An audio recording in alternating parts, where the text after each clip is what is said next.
now have Edgar, who actually has the direct experience of working for the EU, and it's a great privilege that he's in Australia for this period of time as a fellow at the ANU Centre for European Studies. So welcome, Edgar. Thank you. Thank you. That would be nice if you could take care of this. Well, thanks. Waiting for the setting up, I should perhaps introduce myself. I'm since 29 years now working in the European Commission, which was several times already mentioned.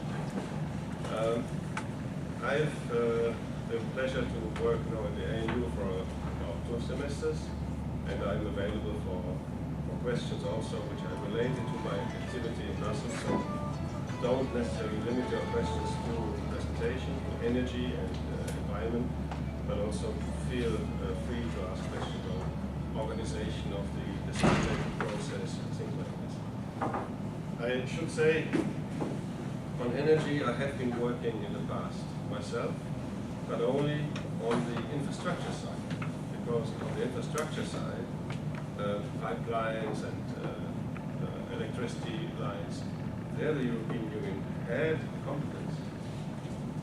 We did not have competence on questions like they have been raised by Graham about, for example, targets for the European Union in the energy consumption or the energy mix.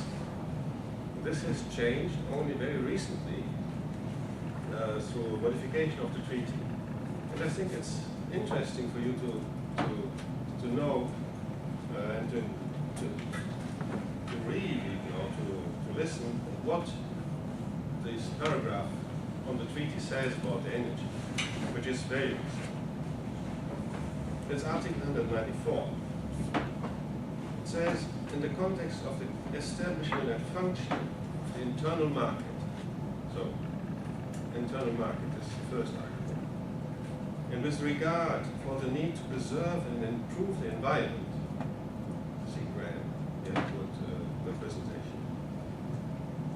The Union policy on energy shall aim in a spirit of solidarity between member states. So, solidarity, third. And then there come four activities. Ensure the functioning of the energy market. So again, common market economy. Second, ensure security of energy supply in the Union. Third, promote energy efficiency and energy savings and the development of new and renewable forms of energy. And finally, promote interconnection of energy networks. So these are the objectives of community action.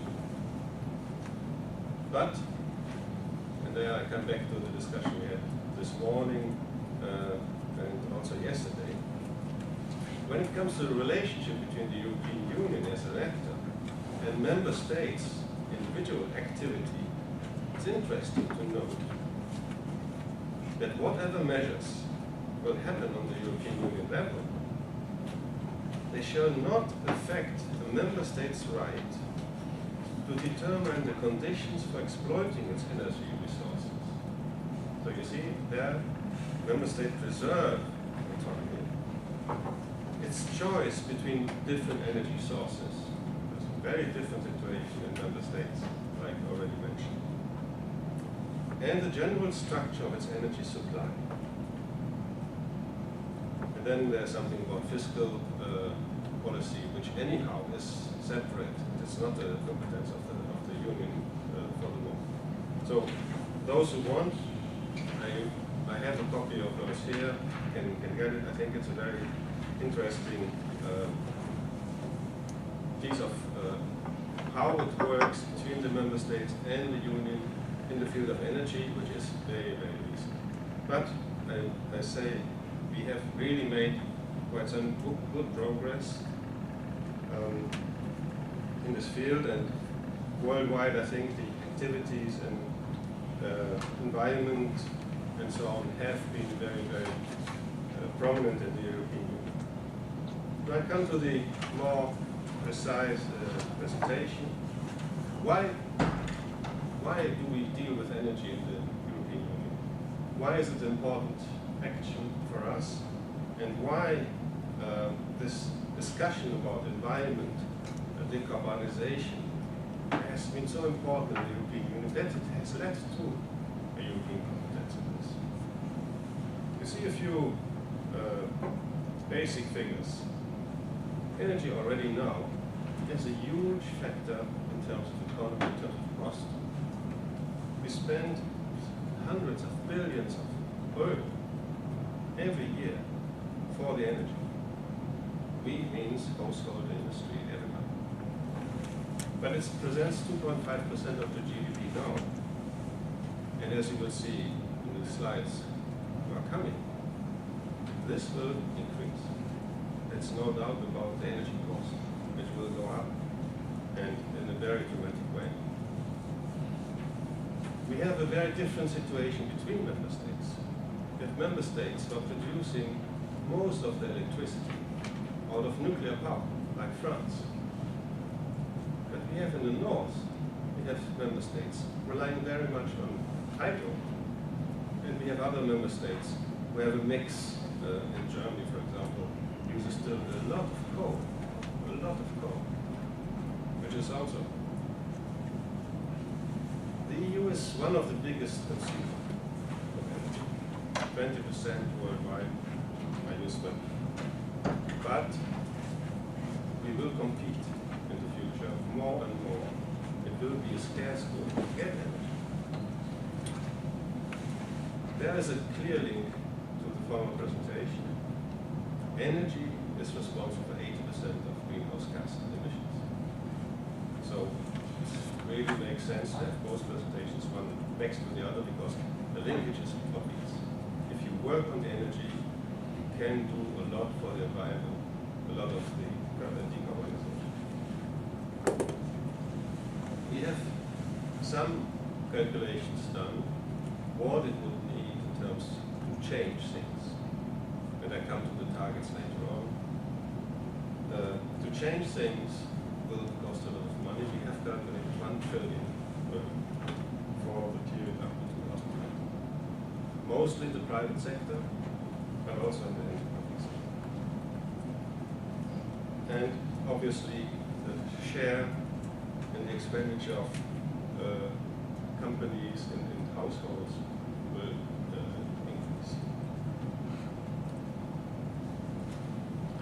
But I think that is one of the most important charts, and I will take some time to go with this history.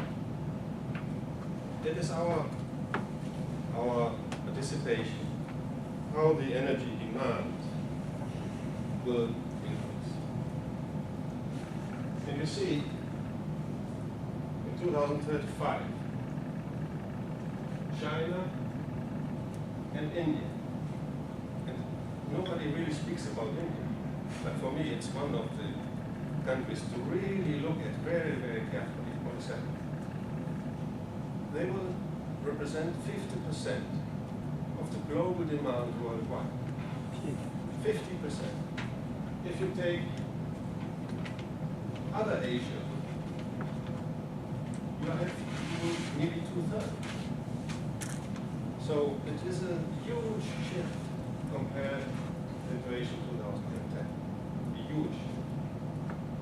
You see here OECD, where the European Union, some others in Europe, but also North America and Australia is part of. It doesn't really change. But it has already anticipated a lot of activities to keep it there. So this is a dramatic development. And it comes back to several questions. We had a question this morning about what about the competition on these energy resources? How will it look like? What form will it take? Is a military sort of activity somehow linked to this? I would say in a certain way, certainly. There are crisis situations in the world where no intervention doesn't attract any public attention. Obviously there are others where you can immediately say there is somehow a link. Because this is the life link, the blood of every economy. nowadays, without energy, there will be no activity. And imagine yourself in your household, electricity is cut for 2 days, you will have a huge problem in the daily life. So, the next slide gives you an example. We had in 2009, Russia has cut supply of gas provided through Ukraine. There was an interesting debate and difficult to find out what is the truth. Because Ukraine was not paying the fees and so on. Anyhow, what was the real activity of Russia? They cut the delivery of gas for 2 weeks. It was a disaster. 2 weeks. You see these countries here, dark red, had huge problems. After 2 weeks of cut of gas, they had 75% of their delivery, which was needed, was not there. Other countries, and then you see also immediately how the energy mix is built, have been less concerned. But still, Germany, Poland, and Italy, quite a lot. And there's only 2 weeks cut of gas supplied by Russia. So imagine what will happen if oil is cut, if other suppliers are doing the same. So it shows they are very, very vulnerable.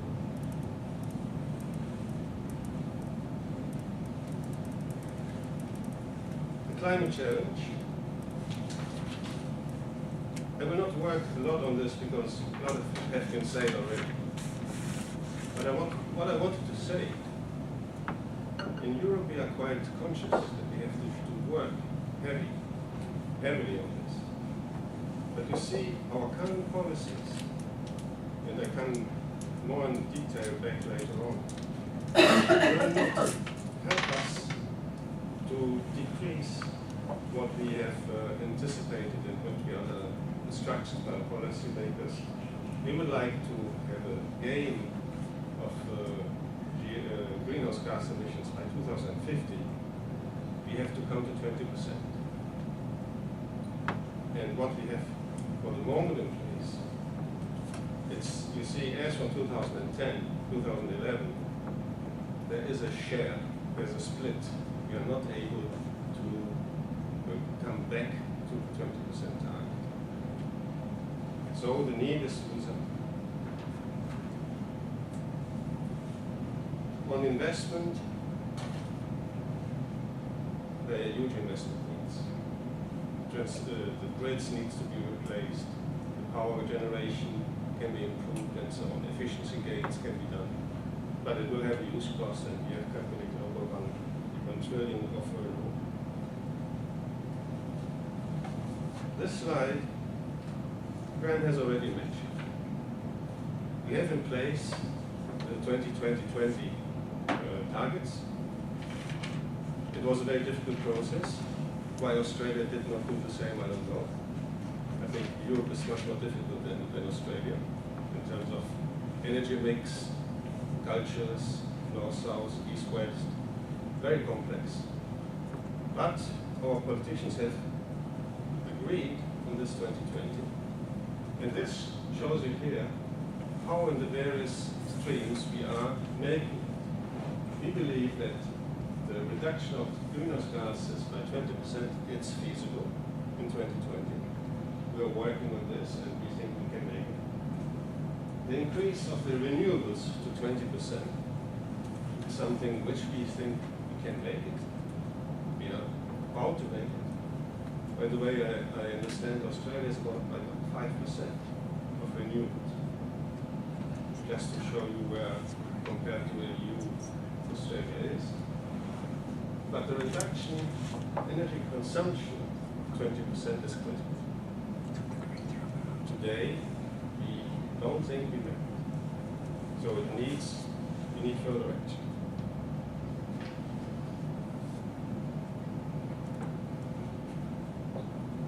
So this slide shows show that energy also in Europe is a difficult issue because we have very much isolated activities, very national. The cooperation across the border is very difficult. There are even countries not connected to each other, which makes it difficult in case of crisis to deliver and to balance. The solidarity aspect is difficult to make.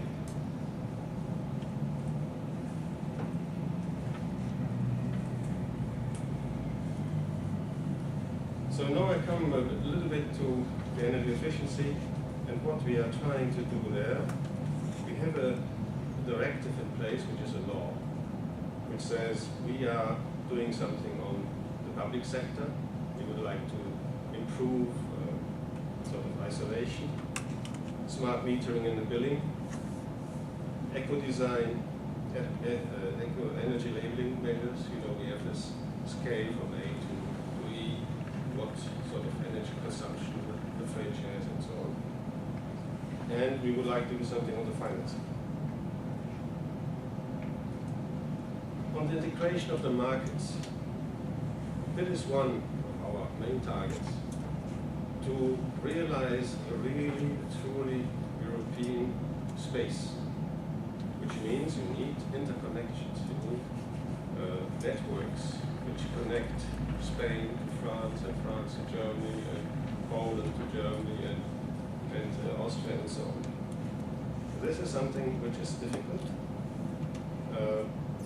There are a lot of very specific hindrances, but we are working very much on this. On the renewable energy strategy, there will be an activity for us with the Horizon 2050. Renewable will be the most important part of our policy. We believe we can go up to 50% for the renewable. And then we do something on the infrastructure. The priorities for this infrastructure part you see here, and I would like to say just a few words. This was mentioned yesterday, the pipeline for gas coming from Russia through the Baltics. Critical so far, and Kyle said it yesterday, it's going from Russia to Germany. So immediately, we have a big discussion here. These countries were opposed completely because they did not benefit from the pipeline going through the territory and had the fear, obviously, that they would, in case of crisis, not profit from that pipeline. I think it has been solved. The other is here, Southern Gas Corridor. Obviously, Russia tries very much to govern, to keep control on the gas delivery to the European Union. Because on one side, Europe depends on it, but on the other side, Russia benefits from the payments coming from the European Union for the gas. And the more you can monopolize this business, the better you can dictate the prices. So we are doing pipeline here, not for Russian gas, but for gas from Azerbaijan, Turkmenistan, and so on. Yes? Excuse my ignorance, but does Europe itself have, apart from Russia, have none of its own gas resources? I don't understand. I come to you. Does the gas in Europe only come from Russia? Like there are no other, I'm just not sure of the resource spread. But that was my next sentence. Okay, sorry. And I say, try to monopolize the gas delivery to the European Union means there are other possibilities. But Russia has tried to control gas coming from Algeria, from the Mediterranean. And they tried to build up a sort of OPEC thing for the gas, with obviously the option to get a good price and to monopolize the whole delivery of gas.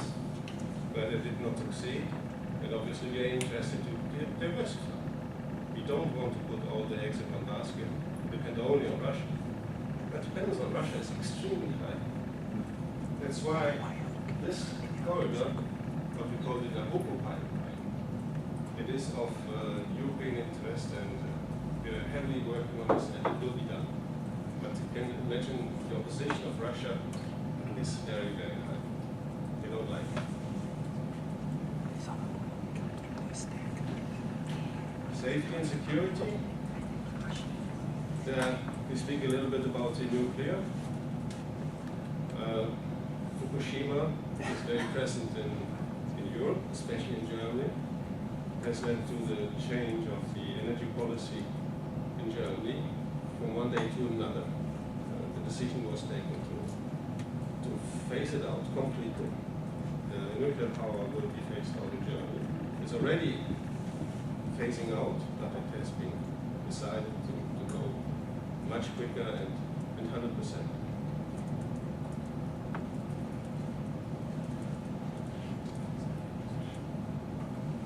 Then, another avenue very important for us, it is the technology development and innovation. Europe has a lot of things to offer. We have good researchers, we have good research centers, and we are doing a lot in terms of energy research. There is, following our analysis, a lot of things to gain in the municipalities, in the cities. Public transport, housing, all these issues are extremely important if you speak about efficiency, energy savings, and so on. And I think we have already very good examples in Europe. Again, competence plays a big role. Who can do what? If you speak about municipalities, it is not the task of the federal state, it is not the task of the European Union, certainly not. But we at the European Union, we finance a lot of tests, of pilots, of good examples, best practice. And there are very good examples, I can tell you, in Barcelona and in other countries, where you can see how you can improve the energy efficiency, how you can reduce greenhouse gases. And I can tell you there are very good examples, very innovative, which we would like to see across Europe to be implemented. External dimension. As you have seen, the external dimension is difficult for the European Union. Also because there are a lot of national interests. When I say production of electricity in France is mainly by nuclear power, you obviously have a special interest of France to maintain resources, have good contact with the providers and so on.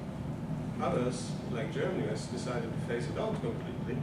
The interests are very different. So to get this under one hat, and have one common action, it's a challenge. What for us is important is, in the first line, to secure the southern range of the European Union, so the northern part of Africa, Mediterranean countries, and the eastern neighbors, so the Balkan states, Turkey, Ukraine, we have them very close to us. And then I've spoken about already the southern corridor, so the cooperation with the countries in this area. Yeah, and I would like to stop here because now it's getting very, very technical, and I think time is flying. You can have the presentation.